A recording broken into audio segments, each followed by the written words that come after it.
అమ్మాయిలకు కావాల్సింది ఏంటంటే జాబ్ చేసే అబ్బాయి కావాలి ఖచ్చితంగా. కొంచెం ప్రాపర్టీ ఉన్నా లేకున్నా కొంచెం శాలరీ, అది కూడా తక్కువ శాలరీలు ఉంటే అమ్మాయిలు చేసుకోవడానికి అసలు ఇంట్రెస్ట్ చూపిస్తలేరు. 20,000 30,000 సంపాదించే అబ్బాయి మాకు వద్దు. కనీసము ₹1,00,000 జాబ్ చేసే అబ్బాయి అయితేనే మాకు ముద్దు.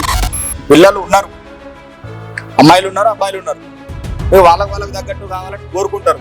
కోరుకున్నట్లు తప్పలేదు, కానీ కోరుకునే పర్సెంటేజ్ ఎక్కువ అయిపోయేసరికి అతి కోరికలు అయ్యి ఆ పెళ్లిళ్ళని అట్లనే కాకుండా ఉండిపోతున్నారు.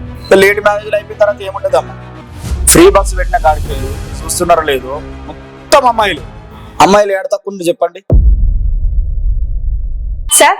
ఇప్పుడున్న పరిస్థితులలో కొన్ని క్యాస్ట్లలో అసలు అమ్మాయిలు లేరు, చాలా తక్కువ ఉన్నారు అని అంటున్నారు కదా, అది అసలు ఎంతవరకు నిజమంటారు? నేనైతే దాన్ని పెద్దగా పరిగణలోకి తీసుకోను. ఎందుకోసం అంటే, ఉదాహరణకు ఫ్రీ బస్సు పెట్టిన కాడికి వెళ్ళి మీరు చూస్తున్నారో లేదో మొత్తం అమ్మాయిలు ఏడ తక్కువ చెప్పండి. కనిపిస్తుంది కదా, అమ్మాయిలు చాలా మంది ఉన్నారు. కానీ విషయం ఏంటంటే, అమ్మాయిలు లేక కాదు, అమ్మాయిల కోరికలు, అమ్మాయిలు ఎడ్యుకేటెడ్ అయిన చదువుకుంటున్నారు, జాబులు చేస్తున్నారు. కాబట్టి ఈ మగపిల్లలు ఏం చేసిండ్రు అని అంటే బిజినెస్ల మీద పడ్డారు. ఆ బిజినెస్లు చేసి వాళ్ళు బిజినెస్ లో సంపాదిద్దామనే ఆలోచనలో పోయి జాబులు చేయకపోతే ఈ అమ్మాయిలు ఇంట్రెస్ట్ చూపిస్తలేరు. అమ్మాయిలకు కావాల్సింది ఏంటంటే జాబ్ చేసే అబ్బాయి కావాలి ఖచ్చితంగా. కొంచెం ప్రాపర్టీ ఉన్నా లేకున్నా కొంచెం శాలరీ, అది కూడా తక్కువ శాలరీలు ఉంటే అమ్మాయిలు చేసుకోవడానికి అసలు ఇంట్రెస్ట్ చూపిస్తలేరు. 20,000 30,000 సంపాదించే అబ్బాయి మాకు వద్దు. కనీసము ₹1,00,000 జాబ్ చేసే అబ్బాయి అయితేనే మాకు ముద్దు. ఇది పరిస్థితి. ఇంకా వీళ్ళు ఆలోచనలనే పూర్తిగా మారిపోయినాయి. లవ్ మ్యారేజ్లు, ఇంకా కొన్ని కులాలలో కొంచెం వెల్ సెటిల్డ్ ఉన్న అబ్బాయి కావాలని చెప్పేసి ఇంటర్ క్యాస్ట్కి వెళ్ళిపోవడము, కొన్ని కులాలలో లేట్ మ్యారేజ్లు, చేద్దాంలే చూద్దాంలే అనే ఆలోచనలు పెరిగిపోయి ఇక్కడ పెళ్లిళ్ళు అనేవి లేట్ అవుతున్నాయి. అమ్మాయిలు కూడా చేసుకుంటలేరు. ఇంతకుముందు ఏంటంటే పాతకాలంలో అమ్మాయి ఉన్నది అని చెప్తే, సపోజ్ ఇప్పుడు సీను ఉన్నాడు అనుకో, సీను ఫలానా రమేష్ ఇంటికో అని ఒక XYZ అబ్బాయికి చెప్పిండు. సీను పంపించిండు అని చెప్పేసి రమేష్ అని ఆయన, అరే మా దోస్తు మంచోడే, ఆయన పంపించాడు కదా అని అమ్మాయిని చూపించి అమ్మాయికి నచ్చకపోయినా పెళ్లి చేసేటోళ్ళు. ఇయ్యాల ఎట్లయిపోయిందంటే ఒక అమ్మాయి కనీసం 50 మందిని చూస్తున్నది. అంటే నేను ఎవరిని తప్పు పడతలేను ఇక్కడ, చూడడం తప్పు కాదు, చూస్తూ పోతున్నారు సంబంధాలు. ప్రొఫైల్లో అట్లనే చూస్తున్నారు, పిల్లగాళ్ళని చూడడం కూడా అట్లనే చూస్తున్నారు. అది చూసేసరికి ఏమైపోతుందంటే పరిస్థితులు అగమ్య గోచరంగా మారుతున్నాయి. నచ్చట్లేదు నచ్చట్లేదు నచ్చట్లేదు నచ్చట్లేదు అంటే ఎప్పటికీ నచ్చదు. 1 నచ్చదు, 2 నచ్చదు, 3 నచ్చదు, 5 నచ్చదు, 10 నచ్చదు. అన్ని నచ్చట్లేదు అంటే లోపం ఎవరిది? అది అబ్బాయి కావచ్చు, అమ్మాయి కావచ్చు.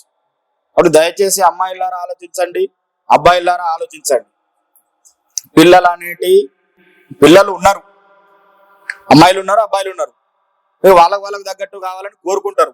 ఆ కోరుకున్నట్లు తప్పలేదు, కానీ కోరుకునే పర్సెంటేజ్ ఎక్కువ అయిపోయేసరికి అతి కోరికలు అయ్యి ఆ పెళ్లిళ్ళని అట్లనే కాకుండా ఉండిపోతున్నారు. లేట్ మ్యారేజ్లు అయిపోయిన తర్వాత ఏముంటదమ్మా, ఒకనొక టైంలో అబ్బాయిల షార్టేజ్ ఉండే, ఇప్పుడు అమ్మాయిల షార్టేజ్ ఉన్నది. అబ్బాయి పుట్టిండు అని అంటే అమ్మాయి ఆడొక దగ్గర పుట్టి ఉంటది ఆ పిల్లగాడి కోసం. కాబట్టి వెతకాలి, మాలాంటి వాళ్ళ దగ్గరికి రావాలి. మేము కూడా ప్రయత్నం చేస్తాము. రిజిస్ట్రేషన్ చేసుకుంటే పెళ్లి కాదు, మేము కూడా ఎంతో వెతికితే పెళ్లి అవుతుంది. కాబట్టి దయచేసి దాన్ని కూడా దృష్టిలో తీసుకొని తల్లిదండ్రులు ఏదున్నా మీరు రండి, ఓపికతో ఉండండి. మేమైతే 100% ప్రయత్నం చేస్తాము. ప్రతి లాయర్ అన్ని కేసులు గెలవడం దృష్టిలో పెట్టుకోండి. ప్రతి రిజిస్ట్రేషన్ అబ్బాయికో అమ్మాయికో పెళ్లి చేస్తే నేను దేవుణ్ణి అయితా. ఉద్దేశం ఏంటంటే వెతుకుతున్నాం, నేను చూసేది వెతకడానికి తీసుకునే ఫీజు. మీరు 10 ఇచ్చినా 5 ఇచ్చినా అది వెతకడానికి. జీతాలకు మా దగ్గర ఉన్న పరిస్థితులకు, మా ఖర్చులకు, మా రెంట్స్కే సరిపోతాయి. మాకు మిగిలేదు ఎప్పుడు మీకు పిల్లని చూసి ఫిక్స్ చేస్తేనే మాకు వస్తాయి డబ్బులు. మేము చూడడానికి సిద్ధంగా ఉన్నాం. మేము ఎంతో కొంత సుగమం చేస్తాం ఆ పరిస్థితులను. ఎందుకోసం మా దగ్గరకు వస్తున్నారంటే, ఇంతకుముందు తల్లిదండ్రులకు పెద్ద మనుషులు వచ్చి చెప్పేటోళ్ళు. ఇంతకుముందు చెప్పినప్పుడు సీను అనే ఆయన రమేష్ ఇంటికి పంపించాడు. ఇప్పుడు సీను అనే ఆయన రమేష్ ఇంటికి పిల్లని పంపించాడు, పిల్లగాని పంపించాడు. ఎందుకు పంపించడంటే ఈ తలనొప్పి నాకెందుకు, అవును. మంచిగా అయితే మంచిగా అయిందంటారు, ఏమన్నా అయితే ఇబ్బంది పడుతున్నారు, దాన్ని తిట్టుకుంటున్నారు మధ్యవర్తిని. కాబట్టి ఇవన్నీ నాకు అనవసరం అనే ఆలోచనలకు ప్రతి పెద్ద మనిషి వచ్చేసాడు.